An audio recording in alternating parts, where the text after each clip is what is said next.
Welcome back student. आज फिर से एक नई वीडियो में आप लोगों का स्वागत और वंदन करता हूं स्टूडेंट।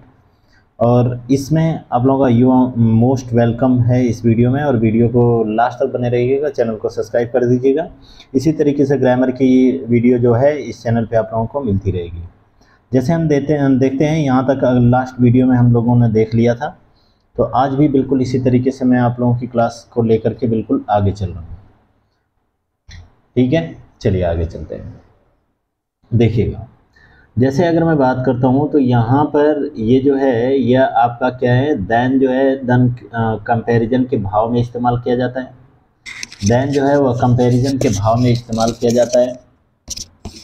इसके बाद अगर मैं बात कर रहा हूँ तो यहाँ पे आपका यह दो पर्सन के लिए या थिंग्स के लिए इस्तेमाल किया जाता है, दो सेट्स ऑफ पर्सन या थिंग के लिए। ठीक है ना, तो यह इस्तेमाल किए जाते हैं, ये कंबाइन है दोनों। ठीक है, चलिए आगे बढ़ते हैं। जैसे यह सेकेंड डिग्री के लिए, यानी सेकेंड डिग्री का मतलब कि आपको मैं बता दूं कंपैरेटिव डिग्री के लिए इस्तेमाल किया जाता है। ठीक है ना, इसका जो करेक्ट यूज है आगे देखते हैं हम लोग। इसका जो करेक्ट यूज है मैंने यहाँ तक तो आप लोगों को ऑलरेडी बता ही चुका था। ठीक है, इसका जो करेक्ट यूज है वह आपका सब्जेक्ट का सब्जेक्ट या ऑब्जेक्ट का ऑब्जेक्ट और पॉजेसिव केस का पॉजेसिव केस में इस्तेमाल किया जाता है। चलिए आगे बढ़ते हैं। अगला दिया हुआ है आपका she is more intention than us. तो यहाँ पर क्या हो जाएगा, ये आपका अस ना होकर के क्या होगा, ये वी हो जाएगा। बिल्कुल करेक्ट हो जाएगा यहाँ पे। आगे अगर मैं बात करता हूँ तो ये रेखा इज टॉलर देन शुक्ला। बिल्कुल सही बात है, सब्जेक्टिव केस में यूज किया गया है, यानी शुक्ला से क्या है, रेखा क्या है, लंबी है। ठीक है ना। Rohit is stronger than all of us. अच्छा, इस भाव में भी क्या किया जाता है, देन का यूज किया जाता है, यानी इन सारे शब्दों से पहले भी किसका यूज किया जाता है, तो देन का यूज किया जाता है। अगर आप लोगों को बात पता चल रही हो तो आगे चलते हैं हम।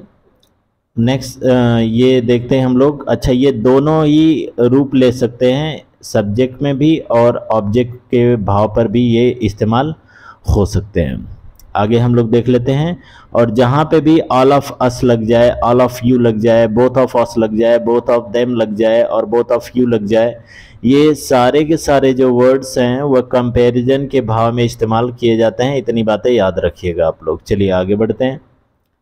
अगला आप लोगों को मैंने एक कल वीडियो में आप लोगों को बता दिया था कि प्रोनाउन जो होता है वह या तो 231 के फॉर्म में यूज किया जाता है या तो 123 के फॉर्म में यूज किया जाता है। ठीक है ना। अगर मैं बात करता हूं तो sentence should be moral and person singular. ठीक है ना, यानी इसके बारे में मैं सीधी सीधी अगर मैं बात कर रहा हूँ ना, तो ये देखो, सेकेंड पर्सन पहले होना चाहिए और थर्ड पर्सन इसके नंबर पे होना चाहिए, और इसके बाद आपका क्या होना चाहिए, फर्स्ट पर्सन होना चाहिए। ठीक है ना। उसमें एक एग्जांपल मैंने आप लोगों को बताया था पिछली वीडियो में, अगर आप लोग देखे होंगे तो एक एग्जांपल बताया था, वो गलती से आपका मतलब 3-2-1 हो गया था, लेकिन ऐसा नहीं होता है, ये 2-3-1 ही बिल्कुल सही करेक्ट पोजीशन है। इसके बाद एक ऑलरेडी मैंने आप लोगों को बताया था कि ये क्या है, ये आप लोगों का, ठीक है ना, ऑलरेडी मैंने एक बात आप लोगों को बता रखी थी।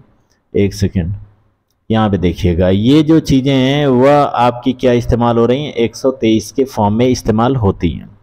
जैसे अगर मैं बात करता हूँ तो चलिए देख लेते हैं, इससे भी संबंधित एरर देख लेते हैं।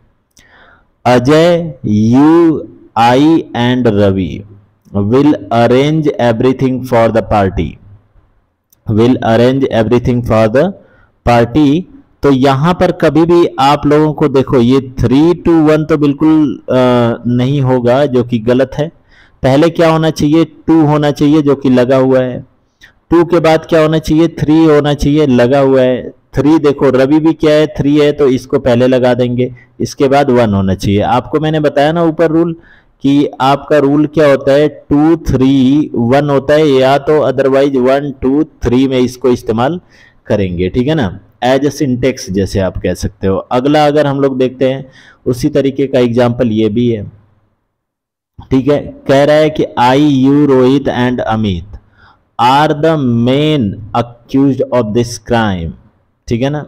तो यहाँ पर ये सभी चीज़ों के लिए इस्तेमाल हुआ है स्टूडेंट, ये इन सभी चीज़ों के लिए। तो यहाँ पे पोजीशन क्या हो जाएगी, आर हो जाएगी। आप लोग देख सकते हैं यहाँ पर क्या कह रहा है, पर्सन्स का है तो सिंगुलर लगेगा, और अगर इस टाइप का दिया हुआ है तो आपका क्या लगेगा, प्लूरल फॉर्म लगेगा, ठीक है ना। चलिए आगे बढ़ते हैं। अगला हम लोग देख लेते हैं, यहाँ पर दिया हुआ है रोहित, उसी तरीके का एग्जाम्पल दिया हुआ है, तो आप लोग इसको कर लेंगे, बिल्कुल आर यहाँ पे करेक्ट हो जाएगा। इसके बाद अगर मैं बात करता हूँ, दिया है it is I who am at fault, ठीक है ना। तो यहाँ पे दिया है इट इज आई, तो यहाँ पर क्या है, बिल्कुल ये सही हो जाएगा। क्या है, इट है, आई है, इट का मतलब कि आपका थर्ड आ जाएगा, और इसके बाद क्या आ गया, थर्ड आ गया, थर्ड के बाद क्या आ गया, यहाँ पे वन आ रहा है, लेकिन यहाँ पे टू आता, अगर टू रहता तो टू के बाद ये कॉम्बिनेशन बिल्कुल करेक्ट है। तो कॉम्बिनेशन जब बिल्कुल करेक्ट है तो इसके साथ एम भी लगेगा, जो कि इसके हिसाब से लगेगा, ठीक है ना। चलिए आगे बढ़ते हैं। अगला आप लोग देखिएगा, अगला यहाँ पर दिया हुआ है कि आपका इतने सारे word is, am, are, was, were, been और बीइंग। आपको मैं बता दूं कि बी का ही रूप जो होता है वह बीइंग होता है, और ये सारे के सारे वर्ड्स जो हैं वह हेल्पिंग वर्ब में इस्तेमाल किए जाते हैं। तो कभी भी अगर प्रोनाउन फॉर्म में आएंगे तो यह क्या आएंगे, इट आएगा प्लस बी आएगा प्लस क्या आ जाएगा, प्रोनाउन आ जाएगा, ठीक है ना। प्रोनाउन हमेशा सब्जेक्टिव केस में होना चाहिए, ये बातें हमेशा याद रखनी है, ठीक है। जैसे यहाँ पर एक एग्जाम्पल देखिएगा, ये वाला, ठीक है ना, it was him who were playing there. तो क्या हो जाएगा, डूअर है तो इट वॉज क्या हो जाएगा, ही हो जाएगा, इट वॉज हिम नहीं होगा यहाँ पे, ये बात को हमेशा ध्यान रखेंगे, ठीक है ना। चलिए आगे बढ़ते हैं। अगला जो एग्जाम्पल आप लोगों का दिया हुआ है, इट इज मी, तो इट इज आई होगा, ठीक है ना, इट इज आई होगा। Who has to face the music, तो आई के हिसाब से यहाँ पर क्या लगेगा भाई, तो यहाँ पर ठीक है ना, हैव लग जाएगा, ठीक है। इसी तरीके से नीचे वाला एग्जाम्पल भी आप लोग देख सकते हैं, नहीं आएगा कमेंट बॉक्स में कमेंट कीजिएगा, हम ऑलरेडी इसको बहुत ही बेहतरीन से और भी समझा देंगे, ठीक है ना। इसके बाद आपका आ जाता है क्या, इंडेफिनिट प्रोनाउन। इंडेफिनिट प्रोनाउन आ जाती है बात, तो someone, none, anyone, everyone, somebody, nobody, anybody, everybody, something, nothing, ये सारे के सारे आप लोग देख रहे हो, पूरा का पूरा एक वर्ड्स का समूह है यहाँ पे आप लोगों के सामने, ठीक है ना।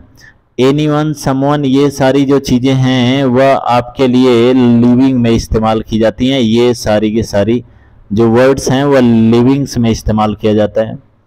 और ये जो नीचे वाले जो वर्ड्स हैं वह किस में इस्तेमाल किए जाते हैं, तो यह नॉन लिविंग में इस्तेमाल किए जाते हैं। समझ में बात आई ना। अच्छा, इनका प्रयोग जो नीचे वाले वर्ड्स हैं, इनका प्रयोग हमेशा सिंगुलर के लिए इस्तेमाल किया जाता है। चलिए जैसे यहाँ पर हम लोग देख लेते हैं, यहाँ पर हम लोग देख लेते हैं, दिया हुआ है कि आपका दिया हुआ है everybody, everybody is my office, everybody is my office. तो मैंने आप लोगों को बताया ना, इन सभी चीज़ों का यूज जो होता है वह सिंगुलर में यूज किया जाता है, तो वहाँ पे आर नहीं, क्या हो जाएगा, इज यहाँ पे बिल्कुल क्या है, सही है। इसके बाद नोबडी हैव नहीं होगा, यहाँ पर क्या हो जाएगा, यहाँ पर हैज हो जाएगा, ठीक है ना। इसके बाद अगर मैं बात करता हूँ, हैव फिर से दिया हुआ है तो हैव ना होकर के क्या हो जाएगा, हैज हो जाएगा। चलिए आगे बढ़ते हैं।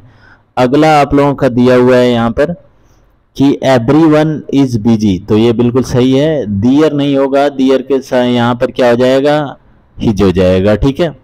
क्या हो जाएगा यहाँ पर हिज हो जाएगा, हिज यहाँ पर सही होगा, ठीक है।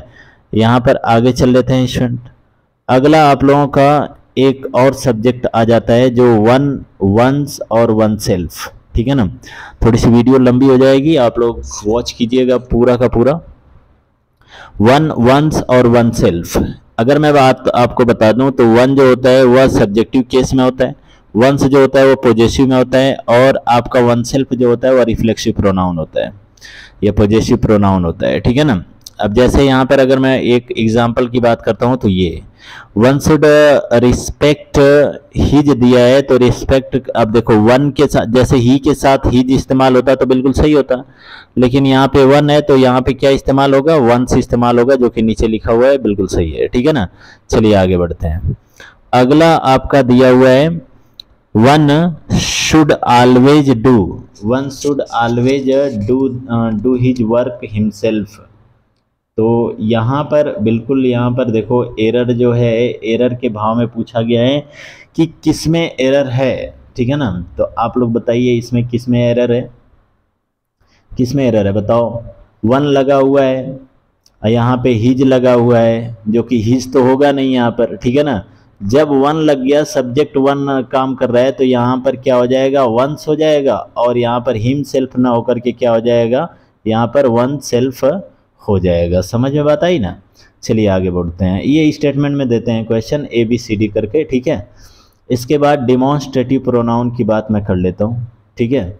डिमॉन्स्ट्रेटिव प्रोनाउन, चलो ये नेक्स्ट वीडियो में बात करेंगे। आज के लिए इतना ही। स्टूडेंट बने रहिएगा वीडियो पे, वीडियो को लाइक शेयर और सब्सक्राइब करते रहिएगा, और चैनल को सब्सक्राइब कर दीजिए, शेयर कर दीजिए अपने यार दोस्तों के पास। ये डिमॉन्स्ट्रेटिव प्रोनाउन आप लोगों का कल चलाएंगे हम, ठीक है ना।